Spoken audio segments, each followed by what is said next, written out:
Hey, what's going on? Welcome to the channel. My name is DaRealLegend and we are here with some Clash Royale. In today's video, we will be discussing the Battle Healer. We're going to show some of her game mechanics, break down some of her stats, and follow up with some gameplay. We had the opportunity to use the Battle Healer last night, and wow, I love this card. But I'm also going to give you a review on how I feel she plays after I show my gameplay. All right, so be sure to check out everything. Again, appreciate the support. Let's get into this video. So as you can see here, a couple things I want to point out. Crispy player card, love it. It is beautiful and it shows you the mechanics for the cards, which is super important for when you want to upgrade a card to see if it makes sense for your team. So this is a great addition. And also another thing that I'm very excited about is the boost to the King Tower level that you have. Before, when a new card will release, you would have to grind in order to upgrade them to either tournament level or even the level that you can use on ladder. So this is a great idea, especially if, let's say, the card gets nerfed a month from release. At least you didn't spend your gold on it immediately, right? So this is an incredible idea. I love it. So as you can see, the Battle Healer pairs up well with many units, right? And the idea is that she extends their lifespan to the point where they're almost invincible for a few seconds. And she does some damage as well. So overall, very complete card. Now, for those of you that play Clash of Clans, the Battle Healer looks very familiar, right? She was great in those armies as well. So I'm very excited that she's in Clash Royale. When cards are pulled over from Clash of Clans, they're met with skepticism. But the Battle Healer makes sense. She fits most teams very well. She's a great card for a deck composition, like for real. So her damage is 179, not too crazy. Her hit points is 2,304, a little high. Her targets is ground. Her melee is long. Her damage per second is 119. Her hit speed is 1.5 and her speed is medium. Not too bad, especially considering the elixir cost is 4 and it's a rare troop. So you should be able to see the Battle Healer on a lot of decks. So this is good. It's going to give you a well-balanced, strong card that almost has mechanics like a legendary card inside of normal decks. So this is pretty cool. So enough with that. Let's get into some gameplay. All right, cool. So we were able to play a match last night with the Battle Healer. It happened to be in a draft challenge. We took the Valkyrie as our first card. I think the Valk was a better idea considering I can pair her up with the Battle Healer and a card that can rush towards the tower, which it worked out because we ended up getting the Hog Rider, and then we got the Ice Wizard, my favorite legendary card, and it makes sense against splash units. And we're going to take the Battle Healer because we want that gameplay. All right, so we know that they got Royal Giant, they got Sparky, they got Lightning, so they got a very good deck.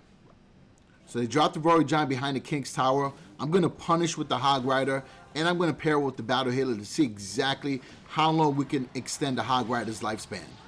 They dropped down the Prince, which, as you can see, the Battle Healer alone doesn't have as much value, so the Prince was able to get rid of her quickly.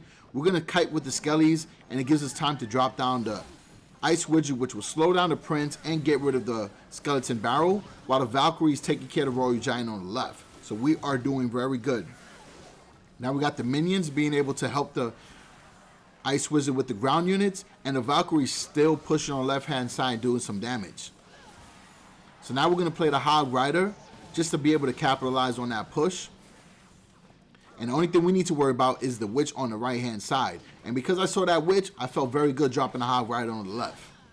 Now we'll start a brand new push on the right-hand side with the Valkyrie. We'll follow up with some Skellies. They got a Sparky though. But you know what? I feel okay because Sparky got to represent, right? We took out the Royal Giant. We took out the Prince. It's only right the Queen comes and represents. But we got the left-hand tower down to 66. So that's our escape route. Only thing we need to do is stop Sparky. I wanted to save that rocket for the Sparky in another unit, but I just couldn't. She was getting too close to the tower. I had to react. However, it worked out because we got the minions on the left-hand side, taking out the Royal Giant, giving us an elixir trade-off right there. And they're going to be able to get the tower. So that was gravy. It worked out very well. So now we just got to defend. We might lose the tower on the left. It's down to 502. But I'm not worried so much about it because I have the other tower on my side down to a good amount. So we'll drop down the Sparkies.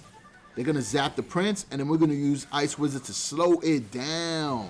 And we'll bring up the Valkyrie to be able to smack that hammer against the witch, and we're looking good. We have a semi-decent push.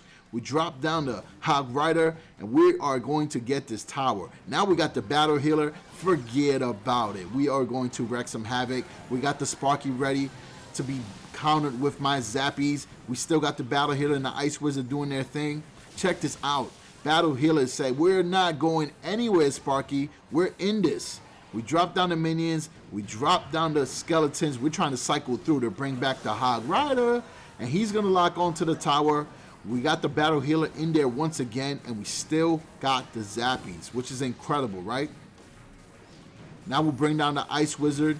Get rid of these spawner units. And we got another set of Zappies. The cycle is moving, right?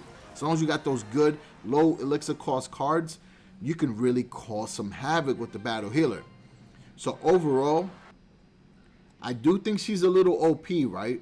She's on that field a lot more longer than I would have expected. However, her gameplay mechanics are amazing. She gives you a nice combination of leading a push, not an incredibly strong unit, right? She's not doing a lot of damage, but she is really helping keep your team in there. Incredible support unit. Almost feel like a character that you will use in a mobile game. So I really like the Battle Healer. It makes a lot of sense that she's in the game, and she's gonna do well in so many different decks.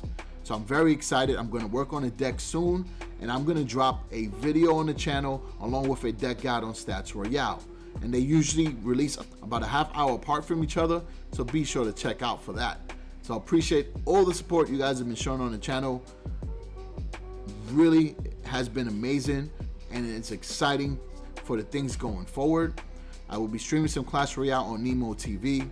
I was able to lock down a 1-month contract, which will be cool because, again, it's a paid opportunity. So in the end, it will help me bring more content to the channel. So again, appreciate all the support. You guys are incredible. Thank you. Peace out.